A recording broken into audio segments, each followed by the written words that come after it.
Namaskar, welcome to PGurus. I'm your host JK once again. Bollywood seems to give us a lot of opportunity to discuss about Boycott Bollywood. We have one more yet again. We have seen the fate of movies like 𝙒𝙗𝙤𝙤 and then Liger and so on. Recently, a movie flunked like anything. Nobody knows that the movie even entered the theater. It just vanished. Or maybe it's still running and nobody knows about it, right? There's a movie called Circus.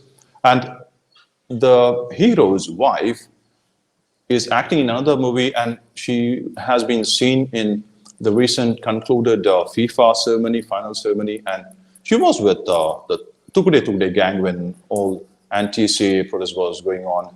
And to talk about the movie and more, there's one particular song that was kind of released, and a lot of outrage has been seen from the right-winger side. Do we really need to do that? Was that outrage required? To discuss more about this, we have our regular movie reviewer.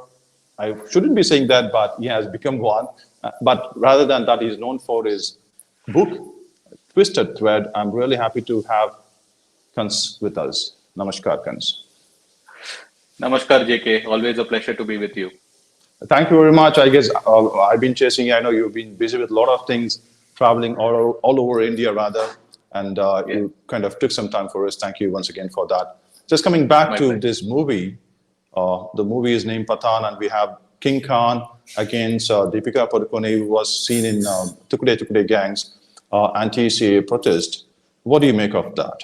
Yeah, I think the outrage against the movie itself is not something that is unexpected. Unless, if we, like you said, if we realize that Deepika was part of the 𝙒𝙧𝙤𝙤𝙤 gang and stood with the people at JNU, it was very evident that when the movie promotion would start, the outrage against the movie would start as well.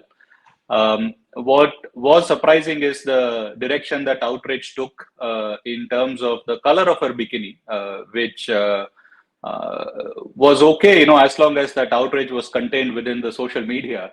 I mean, we could outrage against anything in social media. But it was a little surprising to see a minister or two in power take that case as well.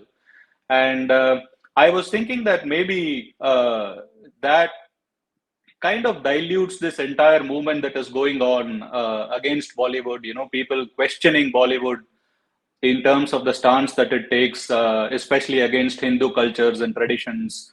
But really bringing in the color of bikini is something that I feel dilutes that stance. And I think there are better ways to talk about it. If obscenity is a concern, then the minister could have taken it up with CBFC, the censor board. Last I heard, the censor board was still with the government and not with the opposition. So, and it seems like there is no censor board for YouTube videos or Instagram videos or TikTok or anything like that. But again, we have heard the dialogue in Kashmir files that system to hamara hai, right?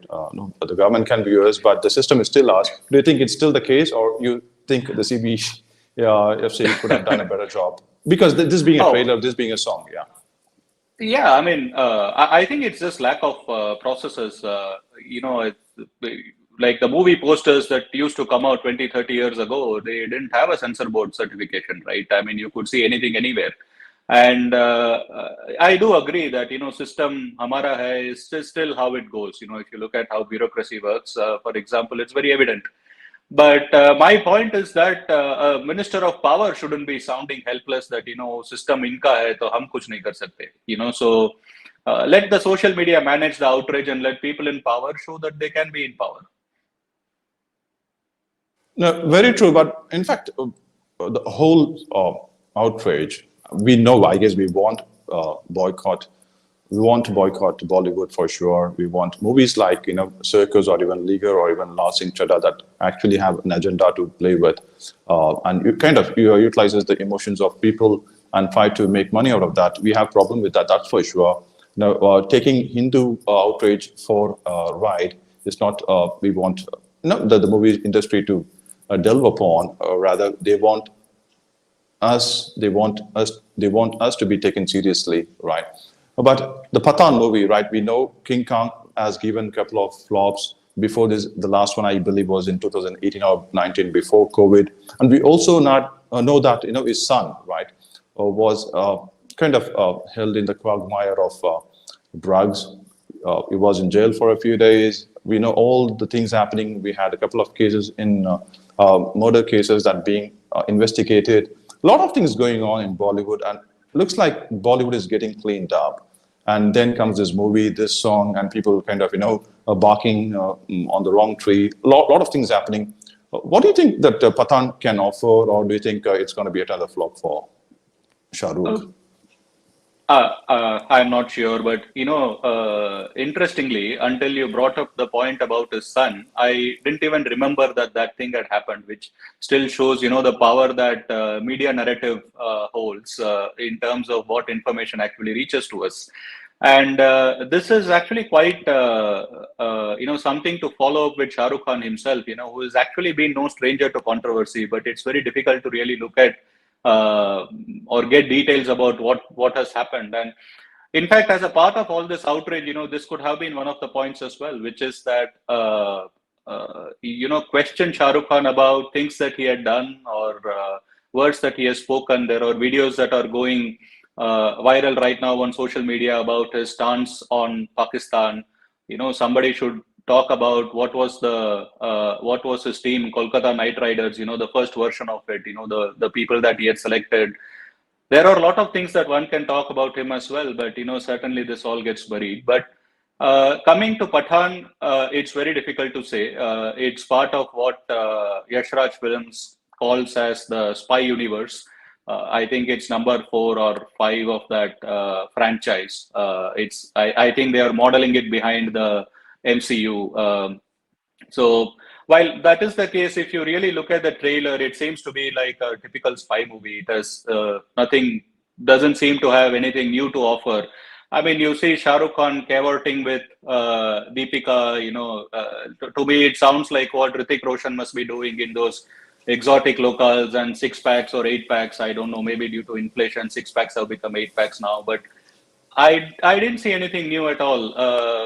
But it's part of the entertainment business. But I'm not too optimistic. What you said is that Bollywood is getting cleaned up. I think there is a long way to go for that to happen.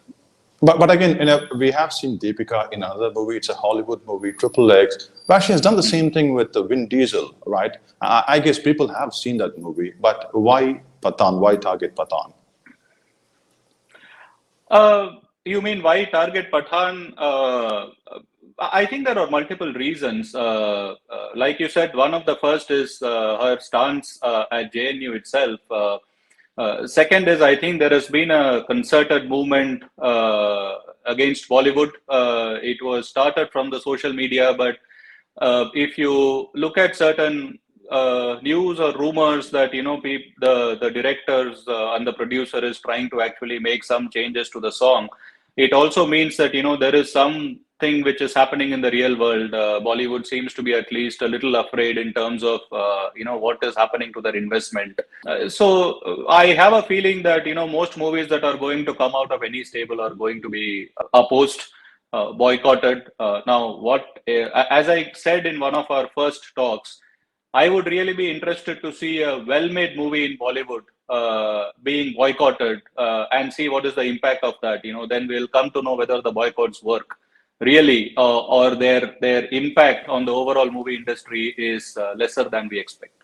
It seems like we overestimate the impact and Bollywood probably underestimates the impact. Could be, right. So just going back to the question again, the 𝙤𝙧𝙤𝙤 gang, we know.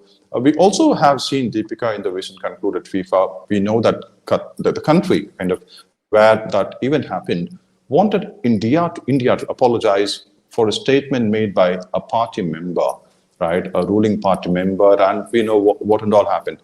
Do you think it was well advised by maybe the event manager or maybe by the movie producers that Deepika should be there in that FIFA event just to promote the movie?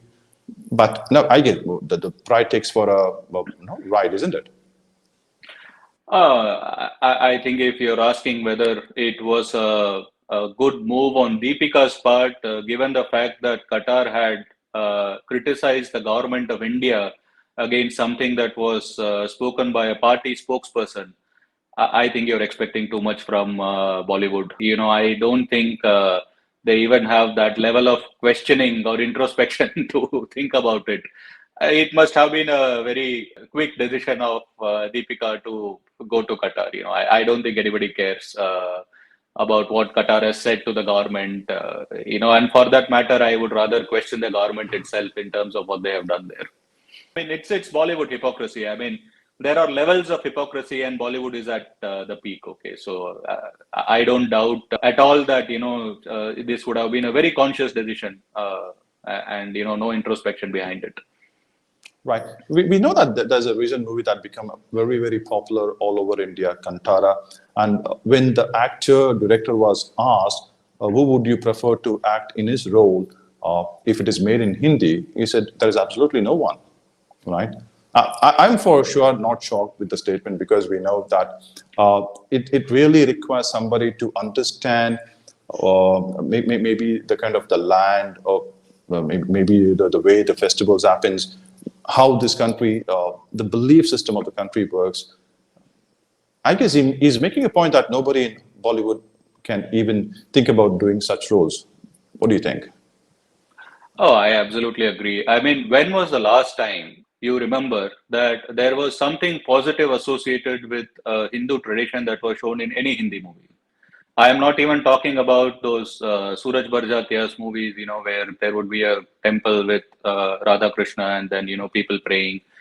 I'm not talking about that, but generally talking about the Hindu traditions. This orange bikini, in fact, reminded me of people wearing orange, and then it took me back to that old song, 𝙤𝙧𝙤𝙪 𝙤𝙯 Kanta Lage Na Kankad. I think that was Rajesh Khanna and Mumtaz. That is what has happened, like festivals have become or portrayed in movies like some kind of debauchery. That is Bollywood, so what Rishabh Shetty has talked about in terms of Bollywood not being able to make a movie like this is absolutely correct. I have no doubts about that. Who do you think is even going to helm that? They could remake the movie, but there is something called the soul in a movie, right? That soul is missing. It's almost like 𝙒𝙗𝙤𝙤, right? It was a remade movie with no soul, and I am absolutely certain that the Bollywood way it is right now doesn't have what it takes to make a movie like Kantara. Right. Thank you, Kans. Hopefully, we'll wait and see what's going to happen with Pathan too. Like, we hope it goes the 𝙒𝙗𝙤𝙤 way, because we are with boycott Bollywood. In fact, there was a statement made by a Twitter account stating that at least Salman and Aamir Khan had something, right? They had Salman was able to flaunt his six-pack, and Aamir was able to act here and there. But there's absolutely nothing you can talk about Shah Rukh, isn't it? Yeah, I mean, I wouldn't say so. He had his days, right? Just like Aamir and Salman as well. But, there is a time for people to move on, to make changes. The six-pack or whatever people call it now, he first showed it in Om Shanti Om. That was also with Deepika Padukone. And that movie was released 15 years back. In those days, that was in vogue. People were showing their ripped abs and muscles and things like that. Today, I don't know what is expected. I mean, so it seems like he's either stuck in a rut, or people around him are not able to tell him that, hey, this is all passé and you should reinvent yourselves rather than looking like some rum-soaked raisin. It's ridiculous the way it is. But then he has a much larger fan base than some of the other Bollywood stars, and if they want to lap this mediocrity up, then who are we to question that? Let them be. Now, let us see whether they are able to lap it up, or whether this one also goes down the drain. Thank you very much, Kans, for your time. Hopefully, I don't think Bollywood gonna give us another chance in terms of to make another episode on Boycott Bollywood. I hope so. But we'll do something. Thanks a lot. Yeah, a pleasure. Namaskar. Namaskar.